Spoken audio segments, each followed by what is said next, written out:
তো আমাদের একটা বড় মতো সমস্যা হয়ে গেছে যে আমাদের বাইকটা একটু প্রবলেম হয়ে গেছে।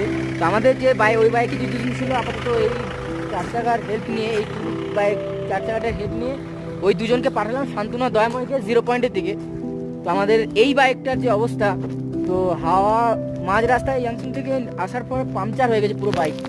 দেখায় দাঁড়াও, পুরো বাইক পাংচার হয়ে গেছে। এই বাইকটা আর নিয়ে যাওয়া যাবে না উপরে 0 পয়েন্ট, আর এই বাইকটা নিয়ে যাওয়া যাবে না। তাই বাইকটা এখানে স্ট্যান্ড করলাম। ওই দুজনকে টুরিস্ট একটা দাদা হেল্প করলো, সত্যি খুব ভালো, থ্যাংক ইউ দাদা তার জন্য, হেল্প করার জন্য। তো আমার ওই দুজনকে 0 পয়েন্টে 4 চাকা দিয়ে যাচ্ছি, আর আমরা আপাতত এই বাইকেই যাচ্ছি আমরা দুজন। তো চলো, একটা বাজে জিনিস হয়ে গেলো, সত্যি এটা হওয়া উচিত ছিল না। তো যেটা হয়ে গেছে তো কিছু করার নেই, এসেছি তো ঘুরতে হবে। তো সেসব টেনশনকে গায়েব করে চলো আগে যাই। ঠান্ডাটা সলিড পরিমাণে ঠান্ডা পড়েছে, পুরো একদম এই আঙুলের ডগাগুলো পর্যন্ত ঠান্ডা একদম জমে আছে, এরকম অবস্থা। তো একটু কম কম খেয়ে নিয়ে তারপর দেখা যাবে।